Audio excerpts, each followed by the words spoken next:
Discounting of bill from bank. अब इसका मतलब क्या होता है, जो आपका वो है ना पीछे जो फॉर्मेट है वहां पे चले जाओ, इसको डाल दो 3B। आपको 3A कराया था, 3A क्या था कि बिल जब बना रिटेन किसने कर लिया, ड्रॉअर ने, और एंड में कैश मिल गया। अब सेकंड पार्ट है, ड्रॉअर ने बिल अपने पास रखा ही नहीं, बिल क्या कर दिया, किसको दे दिया, बैंक को दे दिया। डिस्काउंटिंग ऑफ बिल या डिस्काउंटिंग का मतलब बैंक ही होता है, ठीक है, इसको फ्रॉम बैंक भी लिख लो, चलो वैसे मतलब फ्रॉम बैंक ही होता है। और रेक्टिफिकेशन में भी यही एंट्री आपकी बार बार है, इसकी उल्टी एंट्री डिसऑनर की। What is discounting of bill, समझा दूं पहले।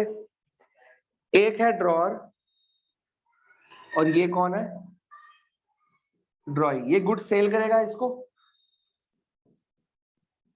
और इसने इसको क्या दे दिया, बिल दे दिया, ठीक है ना। इसको मिल चुका है BR, मिल चुका है, और इसने दे दिया BP, यही होगा ना।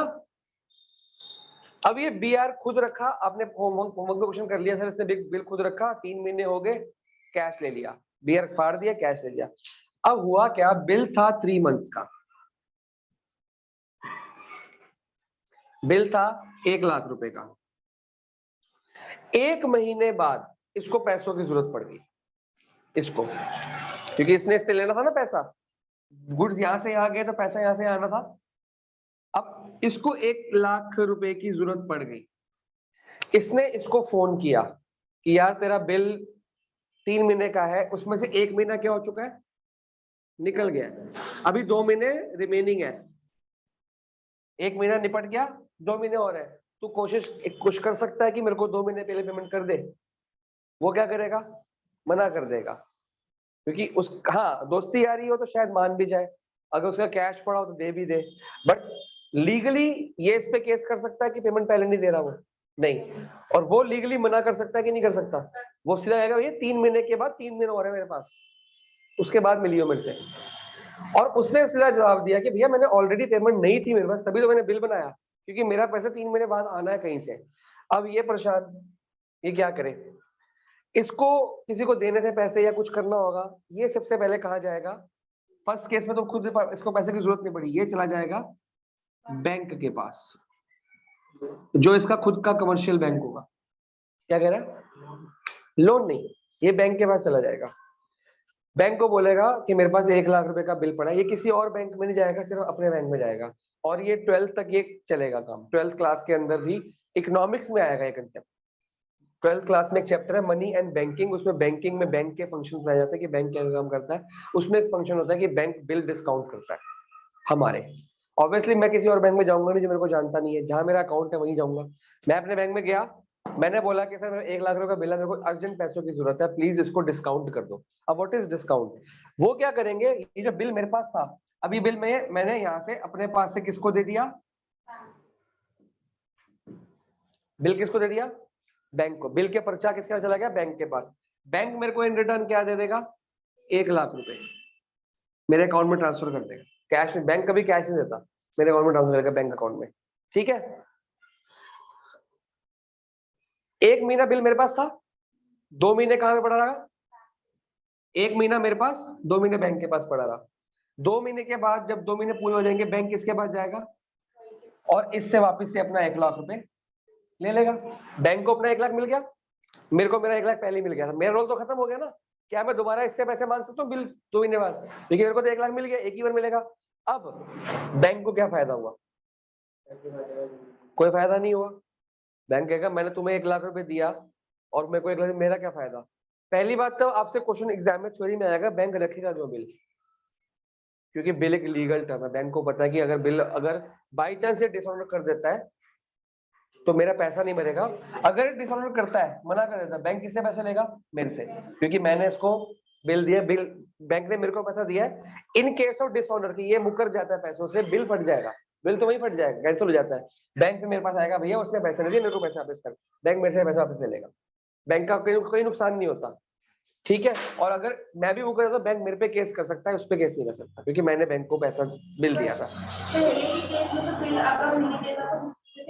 फिर मैं उस, देखो बैंक मेरे पे केस करेगा, अगर मैं वो करूँ, मैं उस पे केस करूँ। एंडोर्सी का भी केस थर्ड वाला है, वो 3C होएगा, अगली क्लास में, ठीक है। अब बैंक क्या करेगा, डिस्काउंट करेगा, मतलब ये मेरे को 1 लाख रुपए देगा ही नहीं, ये कुछ कम पैसा देगा। फॉर एग्जाम्पल बैंक कहता है मैं तुम्हें 1 लाख रुपए दूंगा, मैं 5% क्या लूंगा, डिस्काउंट। डिस्काउंट बैंक मेरे को पूरा पैसा नहीं देगा, 5% काट के देगा। 1 लाख का 5% कितना हुआ, नहीं 1 लाख का 5% कितना हुआ, कैसे, हाँ 5,000 हो गया, 5,000, लेकिन 1 साल का हुआ, वो पर एनम होता है। 1 लाख का 5% हुआ 5,000, और बैंक के पास बिल कितने टाइम तक पड़ा रहा, तो 3 महीने का नहीं निकालोगे, 2 महीने के, जितने टाइम तक बैंक अपने पास संभाल के रखेगा बिल। आपको क्वेश्चन में दिया होगा कितने टाइम का बिल है, लेकिन बैंक को कब दिया उतना माइनस कर दो। मतलब कि बिल मिला जनवरी में, मैंने फरवरी में बैंक को दे दिया, तो बैंक के पास कितना पड़ा रहेगा, 2 महीने के लिए। तो 2 महीने के लिए बैंक, मतलब 1 लाख का 5% 5,000 हुआ, 5,000 इंटू 2 महीने, ये 2 महीने होता है, पूरे साल का 12 और 2 महीने का, जो भी आंसर निकलेगा उतना पैसा। फॉर एग्जाम्पल आंसर निकला 1,000 रुपए, कुछ भी हम लेते हैं, तो बैंक क्या करेगा, मेरे को 1,000 माइनस करके 99,000 देगा। मैं इसमें, मेरा इसमें नुकसान किसका, बैंक का कि मेरा, मेरा, क्योंकि अगर मैं 3 महीने रुक जाता, 2 महीने और रुक जाता, मेरे को 1 लाख पूरे यहाँ से मिलते, बस मेरे को अर्जेंसी है तो नुकसान ही मेरा होगा। तो मैं मान गया कोई बात नहीं, 1 लाख नहीं 99,000 ही सही, अभी मेरा काम चल गया, 1,000 का घाटा ही सही, कोई बात नहीं, मेरे को 99 मिल गया, बैंक को 2 महीने में कितना मिल गया, बैंक ने 2 महीने में कितने पैसे कमा लिए, 1,000 रुपए कमा लिए। बात समझ आ गई, बैंक को फायदा फायदा, मेरे को भी फायदा, मेरे को पैसे अर्जेंट पहले मिल गए, ठीक है। और नुकसान को डेबिट करते हैं क्रेडिट करते हैं, debit all losses and expenses, debit all losses and expenses, first rule, first page पे लिखा है, ठीक है। तो ये वाला डिस्काउंट भी क्या होगा, डेबिट होगा। कंसेप्ट समझ आ गया, क्या करना है, एंट्री क्या कराऊं, ड्रॉअर की बुक में क्या एंट्री होगी जब बिल डिस्काउंट होगा, ड्रॉअर की बुक में होगा, एक सेकेंड, बैंक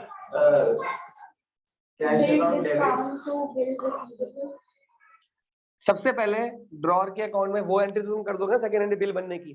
थर्ड एंट्री में फर्क है, थर्ड एंट्री में तो इसमें 3A में तो कोई नो एंट्री लिखा होगा आपने, है ना, लेकिन इस केस में 3B में एंट्री होगी। ड्रॉअर की बुक्स में लिख लो, इसके पास बैंक में पैसा आया, आया कि नहीं आया, 99,000 आया था, फिर नुकसान कितना हुआ, 100,000 रुपए का, वो लिखोगे डिस्काउंटिंग चार्जेस, डेबिट, क्या लिखोगे, डिस्काउंटिंग चार्जेस, अपनी मर्जी से कुछ भी नहीं लिखना, और चार्जेस क्या गया, अकाउंट वर्ड भी यूज किया जाएगा, discounting charges account to bill receivable, क्योंकि बिल क्या हो गया, पहले आया था तो डेबिट हुआ था पिछली एंट्री में, इस एंट्री में बिल चला जाएगा, फट जाएगा, हाँ बिल रिसीवेबल अकाउंट पूरा लिखा जाएगा। फर्स्ट एंट्री वही होगी सेल्स की, सेकेंड एंट्री वही होगी बिल बनने की, पहली entry drawee to sales, second entry BR to drawee, third entry है ये 3B, ठीक है ना, रिलेट करना सीखो, ठीक है। अब ये तो हुआ ड्रॉअर की बुक में, ड्रॉई की बुक में जब हमने बिल डिस्काउंट कराया तो ड्रॉई की बुक में क्या होगा, उसको क्या मतलब, उसको फर्क पड़ा, मैंने बैंक से डिस्काउंट कराया, इसकी बुक में नो एंट्री, ड्रॉई का तो मतलब ही नहीं होता, ठीक है। इसके बाद जब मैच्योरिटी पे, ये तो हो गया bill at the time of discounting, maturity पे क्या होगा, एट मैच्योरिटी, इसकी बुक में कोई एंट्री नहीं होगी, इसकी बुक में कोई एंट्री क्यों नहीं होगी, क्योंकि ऑलरेडी पैसा मिल गया इसको, मैच्योरिटी में बैंक जाएगा ना, उसका पैसा लेना, बैंक का बंदा जाएगा, इसको क्या मतलब कौन आ रहा है, इसको तो बिल से मतलब है, इसके तो बिल का पर्चा चेक कर लेगा, इसकी बुक में सेम एंट्री हो जाएगी, फिर से क्या से, BP टू बैंक या BP टू कैश, ये कैश भी दे सकता है, जो इसकी मर्जी है, बेटा ये बैंक का बंदा जाएगा इसके पास, बैंक खुद उठ के जाएगा अपने आप, BP टू बैंक कर दो, BP टू कैश कर दो, कुछ भी कर सकते हो, ठीक है। अच्छा, अगर ये क्वेश्चन आ जाता है विद GST, तो GST का क्या करना है, एक GST कहाँ लगाते हो, सेल पे, एक GST कहाँ लगाते हो, परचेज पे। इस क्वेश्चन में अगर GST आएगा तो वहां तो लगाओगे, यहाँ पे लगेगी GST, और कौन सी लगेगी, डेबिट कौन सी GST होती है, इनपुट क्या आउटपुट, इनपुट वाली परचेज के साथ होती है ना, तो यहाँ पे भी इनपुट ही आएगी, सही कह रहा हूँ मैं, खाली इनपुट GST लिख रहा हूँ, क्योंकि अगर सीजीएसटी हो गया सीजीएसटी कर देना, क्योंकि डिस्काउंटिंग चार्जेस है ना, सर्विस है, goods and services tax, it is a service provided by bank. समझ गए हो? ये विद जीएसटी हो गया, जिनकी जीएसटी को आती है। अगर जीएसटी क्वेश्चन में दिया तो यहाँ जीएसटी लगाएंगे, नहीं तो नॉर्मल एंट्री। ठीक है, ऐसे लिख लो, ये आपका नोट बन गया आज का। शुरू करें क्वेश्चन? आज उसने आना नहीं भी, वही ऊपर देखते हैं।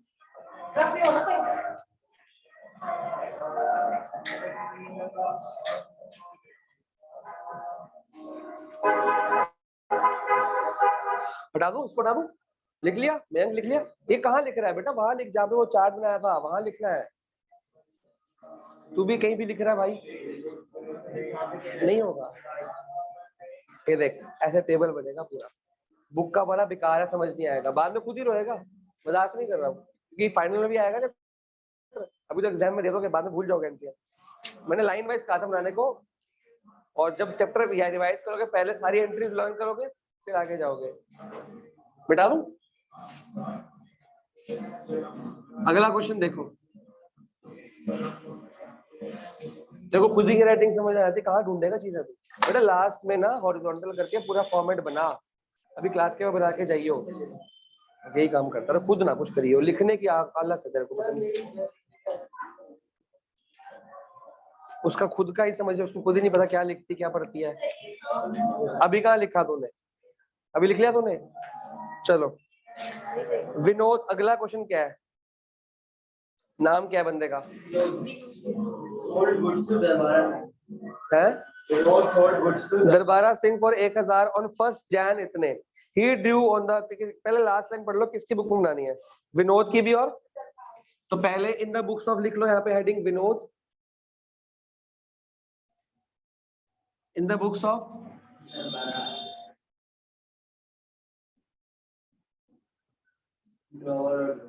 हाँ तो ये लिखना पड़ेगा आपको। सेल कौन कर रहा है, विनोद की दरबारा सिंह? तो विनोद कौन, ड्रॉअर है कि ड्रॉई है? ठीक है,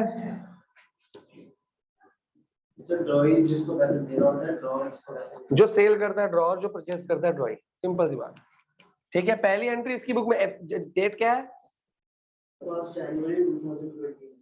2021 1 जनवरी। हाँ जी, क्या एंट्री होगी बताओ?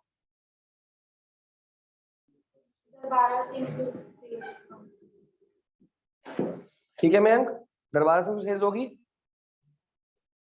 इसकी बुक में। ठीक है, दरबारा सिंह टू सेल्स कितने की है? चलो 1000 रुपए की सेल्स। इसकी बुक में क्या होगी सेम डेट पे? Purchase to,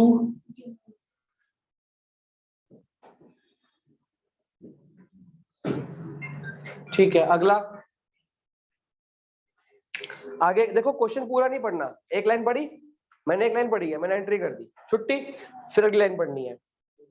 he drew on the letter, letter मतलब दरबारा सिंह, जिसका नाम बाद में आता है वो लेटर, इसका नाम पहले आता है, फॉर्मर होता है, इंग्लिश का रूल है फॉर्मर, FORMER, तो इंग्लिश का रूल है। इंग्लिश में तो तेरी मम्मी कहते हैं इंग्लिश सही है। अरे दो बंदों का बात हो रही है, तो जिसका नाम पहले है फॉर्मर है, इसका नाम बाद में लेटर है। अब ही ड्रू ऑन लेटर, बाद में नाम दरबारा सिंह का था ना, तो लेटर। अब bill for the amount payable इतने, मतलब बिल ड्रॉ हो चुका है। अब सेकेंड एंट्री, सेकेंड लाइन में सेकेंड एंट्री हो जाएगी, bill draw. Bill draw same date पे होगा, तो BR टू दरबारा सिंह, पूरा लिखना दरबारा सिंह, अकाउंट मत लिखना बस, और नरेशन की भी जगह छोड़ देना, लोग बिंग बिंग करके। जब नहीं समझ आ रहा बच्चे, यहाँ पे आ गया विनोद टू BP 1000 1000। मैंने समझ आया? दो एंट्री तो सिंपल है, पहले ऐसी, पहले गुड्स बिकेंगे तो बिल बनेगा। अच्छा, किसी क्वेश्चन में ना पहले लाइन में लिखा हो कि बिल डिस्काउंट हुआ या बिल एक्सेप्ट हुआ, तो मतलब सेल की एंट्री नहीं होनी। सेल लिखा है तो एंट्री करनी है, क्वेश्चन यहाँ से स्टार्ट होगी, बिल बन रहा है तो मतलब सेल हो चुकी होगी पहले, तो उसकी एंट्री नहीं करनी। जो बुक में लिखा है, जो क्वेश्चन में गिवन है, उसी इंफॉर्मेशन को कैरी आउट करना। ठीक है बेटा, अगली entry, he discounted the bill with his bank for 990 on 4 जनवरी। मतलब बिल कब बना? तो उसने जनवरी 4 को डिस्काउंट करा दिया किससे? बैंक से। कितने में? 990। तो हम एंट्री क्या करेंगे? इसके पास पैसे आ गए बैंक अकाउंट। भैया जब बिल डिस्काउंट होगा हमेशा बैंक है, कभी कैश नहीं आएगा। Bank account debit 990, discounting charges account कितने के डिस्काउंट हो गया? 10 रुपए का। 1000 का बिल था, 990 मिलके 10 रुपए रह गए। टू बी आर, यहाँ पे बच्चे गलती कर दोबारा से लिखते गलती से बी आर। डी से डी कैंसिल हो गया, बी आर से बी आर चला गया, बी आर जा चुका है ना, बी आर बैंक को दूंगा और बैंक से पैसे लूंगा। ये बैंक से पैसे लिए, ये बैंक को बी आर दे दिया और 10 रुपए नुकसान है ना मेरा, तो वो लॉस डेबिट हो गया। इसकी बुक में नो एंट्री।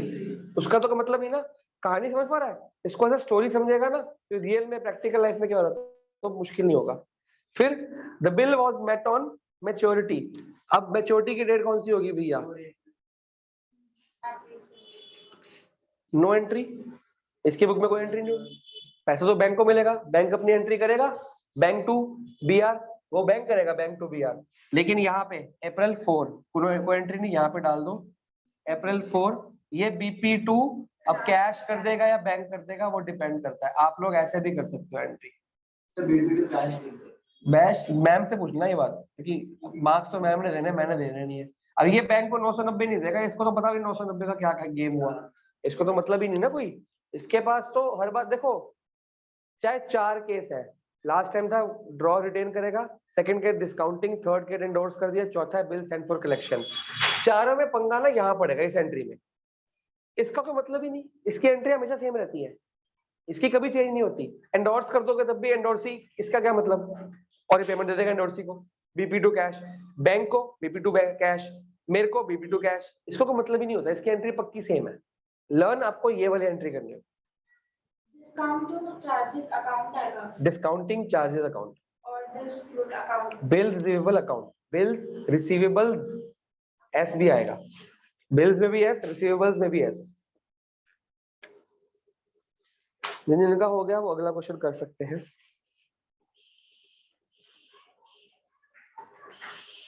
अगले क्वेश्चन में ध्यान से देखो, बड़े प्यार से करना शुरू करो और हर एंट्री करके मेरे को बता देना।